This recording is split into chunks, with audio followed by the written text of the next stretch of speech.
Am I the asshole for telling my husband he wasn't the one who experienced difficult pregnancy and birth? Me and my husband had our first baby together 3 months ago. We're overjoyed, but like any new parents, we're struggling. My husband recently started posting about how exhausted he is, how having a newborn is exhausting and draining. He posts about everything he does, talks about the fun and calm times he sacrifices, sleepless nights, but he goes to bed at 10 and wakes up at 9. He tells his friends about how demanding it is to be a new parent, completely acting like he's a single dad or something, which is strange because everyone around us noticed how he was acting. He does little compared to me. I do most of the hard work, from feeding, changing diapers, bathing, while he does simple occasional things like going to the store, cleaning the bathtub, or changing the sheets. I was berated by my own parents after seeing his posts. Yesterday, I talked to him about what he's been doing and how he was exaggerating with his posts about his contribution in both our son's care and house chores. I told him he's out there on social media complaining all the time, so much that everyone thinks I'm sleeping 24 hours a day and doing absolutely nothing. He argued that he wasn't lying. I said, well, he wasn't the one who went through the difficult birth experience, that I was struggling for 9 months of intense symptoms and my birth was extremely difficult. I've never experienced anything more difficult in my life, and I'm still recovering. I'm not trying to minimize his struggle, but whatever he's dealing with, I'm suffering 10 times more than him. Despite the physical and emotional stress, I keep my mouth shut and just get things done. He snapped, saying he couldn't believe I made it all about me and that he's in the right to be able to vent and say whatever he wants whenever he pleases. I asked him what's up with the attitude. He's making me look bad to everyone, and that is not okay. I asked him please stop or get himself some therapy if he's feeling overwhelmed. He looked at me shocked and then argued that I needed to stop policing his words and opinions and trying to tell him what to feel and how to deal with it. He went into the office, and minutes later, I saw a new post from him talking about me, thinking he's not doing enough, and acting as if me going through childbirth makes me a better parent than he is. I thought he was just venting, but I had family and friends reaching out, asking if my husband is okay and why I was making him overwork and not giving him a break.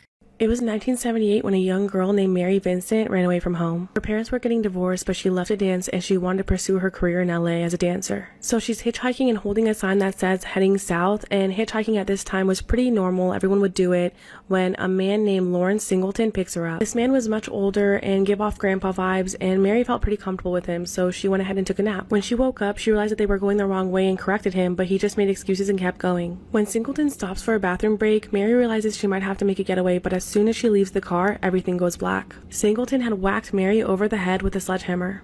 When she wakes up, she realizes that she's tied up and in the back of his van. Over the next night, he repeatedly assaults her.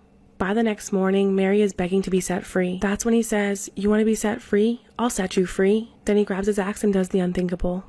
After Singleton tells Mary he's going to set her free, he goes up to her and uses his axe to chop off both of her forearms. Then he takes her body and throws it over a 30-foot cliff, leaving her for dead as he drives away.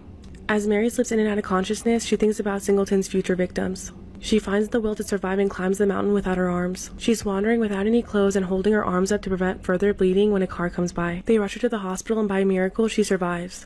Singleton is then caught and arrested. Mary then testifies against him in court, telling everyone the unspeakable things that he did to her. Due to the leniency of the laws back then, he only got 14 years. Then he only served 8 and got out for good behavior. 9 years later, he killed another woman named Roxanne Hayes by stabbing her to death. Vincent showed up once again to testify against him, and this time he got the death penalty. However, he passed away in 2001 from cancer. Mary became an artist, had a family, and went on to share her story with others. Storytime about how my dad let me get kidnapped when I was 4 years old. I'll start by saying that I have a terrible biological father. He has been a shady person all of my life and constantly caused me to get a lot of grief. When I was 4, my parents split up. My mother and I moved states, and they agreed that I would visit my dad during the school holidays for a week. This one particular time, I had been with him for a few days. I was playing outside with my cousin at a nearby park. A car pulled up and I recognized the man as one of my dad's friends. He called me over, and without thinking, I ran over to him and left my cousin at the park. He asked me if I could show him where my dad lived, and I agreed and got in his car. I gave directions and didn't notice at all that he wasn't following them correctly. Looking back, I didn't really know the way anyhow. After way too long, I didn't realize that we were getting closer to the city, which was far away from my dad's. We pulled up to a house that I didn't recognize, and the man told me to wait in the car. For some reason, I wasn't scared at all. He eventually took me inside, and I definitely started to feel unsafe then. I mainly remember 2 girls passed out with their tops off and a much older man filling them up everywhere. I made eye contact with him, and it made me sick to my stomach. At this point, I knew I was in a bad situation. This is when a lady took me to the bedroom.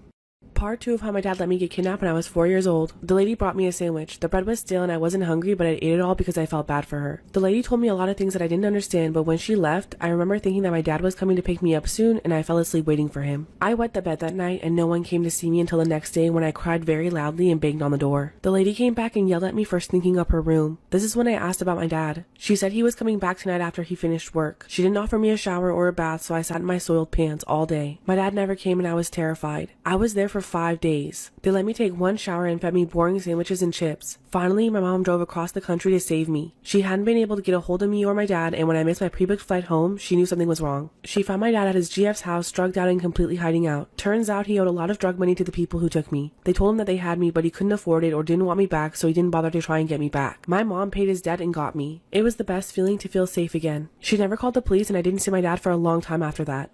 I just found out that my daughter is engaged and getting married to a man who is 20 years older than her. She's 19 and he's almost 40. Apparently, she's been seeing this man for the last 6 months and recently announced their engagement. I am in disbelief. What makes it worse is that she had confided in my sister, her aunt, about this when she first started seeing this guy. My sister encouraged her to do what makes her happy and basically pushed her into this relationship. Now she swears up and down that he's the love of her life and they're meant to be. She just told me about the relationship 2 weeks ago because she said she knew her father and I wouldn't be okay with it and was afraid of my reaction. She wanted me to meet her future husband before she introduced him to the rest of the family, so she invited me to brunch with them. When I arrived, I could instantly tell that this man knew what he was doing. I can't fathom what a 19-year-old and a 40-year-old have in common. I know this man is well off from the way he spoke about work. I could feel my teeth grit every time he put his hand on my daughter's lap, and it made me extremely uncomfortable to see them affectionate towards each other. Throughout the entire brunch, I was biting my tongue. However, when he mentioned that he wanted to purchase a house in another state for them to start a family soon after the wedding, I lost it. Things got extremely heated from here.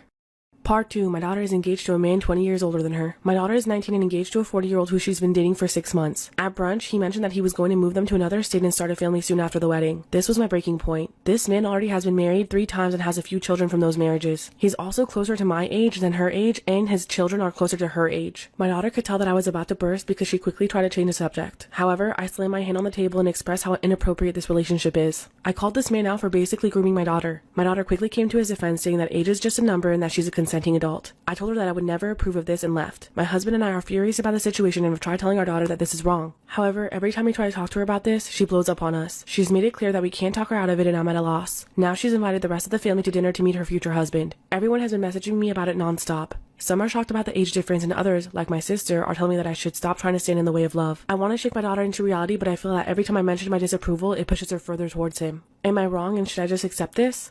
I was basically an accident. When I was born, my 5 siblings were already in their late teens to early 20s and my parents were both 46. I was never abused in my childhood, but I was neglected and my entire family resented me. My parents didn't think they'd get pregnant again, but here we are. I was never looked after for by anyone and basically had to raise myself. No one ever played with me, spent time with me, or anything. They never bought me anything significant, it was always hand-me-downs. I realized this as I got older and I focused on myself. I thought that something was wrong with me because my siblings all received love and attention, so if I improved myself and did things for them, maybe they'd accept and love me too. I always got the best grades, made sure I did all my chores, always kept my room clean, and so on. However, nothing I did was ever good enough for them. We celebrated my father's birthday yesterday. My siblings and my mom wouldn't be around until we went out for dinner, so it was just me and him. I cooked him breakfast and lunch, did all the chores, and bought him a tie. I'm only 16 and on a budget. The most he came up with was a pathetic thank you. I could tell he wanted me to leave him alone, so I did. Finally, we all went out to dinner and they all had a good time while I sat in the corner ignored. This is how it usually is. When we got home, I broke down and started crying in front of them. Part 2 of why you might not want to move in with your best friend. A few months after renewing our lease, we both started dating new guys. Hers seemed nice at first, but that illusion of kindness quickly dissolved. We lived on a smoke-free campus and he constantly smoked on our balcony. When I told him he couldn't do that or we'd get a fine, he told me to shut the F up. I was shocked. Around Christmas, he got evicted from his apartment and my roommate told him he could stay with us without even consulting me. He said it would only be until the beginning of the year and he'd pay a third of the bills. However, he didn't hold up to any of that. He laid around all day, eating my food, using my Netflix, and so on. When I texted my bestie about it, she told me it wasn't her problem and to confront him. I served him a 30-day notice and told him I'd take him to court if he didn't leave. He left that day and my bestie went with him while still paying rent at our place. 6 months later, they were back. He was pissed and began fat-shaming me, loudly wondering why my boyfriend was willing to date a whale like me. When I left him a note asking him to stop eating my food, he wrote, "Just trying to help you out with your diet," with a well sticker. The last straw was when I came home and he was picking my lock. Apparently, they'd both got into hard drugs and were pawning things off. I called my boyfriend and family and within a few days I was all moved out. I found out later they got evicted. I haven't talked to her since. This is why you might not want to move in with your best friend. After graduating high school, my bestie of 9 years and I decided to move in together. We both loved the same things, hung out nearly every day, and at the time I couldn't think of any reason why it wouldn't work out. When we first moved in, I had just gotten out of an abusive relationship that ended in assault. I sat her down and set some boundaries while explaining my reasons for them. The most important was no sleepovers. I didn't care if she slept with her boyfriend, but I didn't want him staying over, and if it was needed after a night of drinking or something, then she'd give me warning so I'd be able to make preparations for myself. At first, things were fine, but shortly after she had a messy breakup with her boyfriend, it was a downward spiral. She brought over a different guy every night. I hit my breaking point when she brought over 7 guys in one day and then disappeared for 3 days with one of them while ignoring my texts and phone calls. She kept blowing me off, so I disconnected the Netflix and all other streaming services that I provided. This is when she finally talked to me. I let her know that I didn't feel safe in my own apartment and that it either needed to end or I'd be moving out. I didn't like sleeping with my door locked and afraid to use the restroom at night. She agreed, but little did I know it was about to get 100 times worse when she got a new boyfriend who had it out for me. Part 2 of how I told my family I wish they'd given me up. I don't know what triggered it, but I started crying. Maybe it was because of them being so happy together. When they asked me what happened, I just blew up at them and told them how I felt about my entire childhood. I told them how they never showed me any kind of love or affection, among other things. I ended up by saying I wish they had aborted me if they hate me so much, or could have given me up for adoption so they could live their lives without me. My oldest sister started to say something, but I ran up to my room, closed the door, and went to sleep listening to music as they knocked on my door. When I faced my family the next day, the first thing they all did was give me a big hug, which honestly surprised me. It was the first time in years they showed me any affection. They also prepared me food, and after eating, we all talked. My oldest nephew, who was 2 years younger than me, stumbled across my post and showed it to my sister. They all apologized for how they treated me. They confirmed that I was an accident and none of them wanted to deal with another baby, so I messed up everything. But they didn't word it like that. Their reasoning was that I always did so well in life, so they were able to ignore me and pretend like I wasn't there, basically. They said they would do their best from now on to make me feel as part of the family. I thought about it long and hard and decided I'll try to form some kind of bond with them if it's even possible. Mainly, I'm going to live for myself and work towards my future.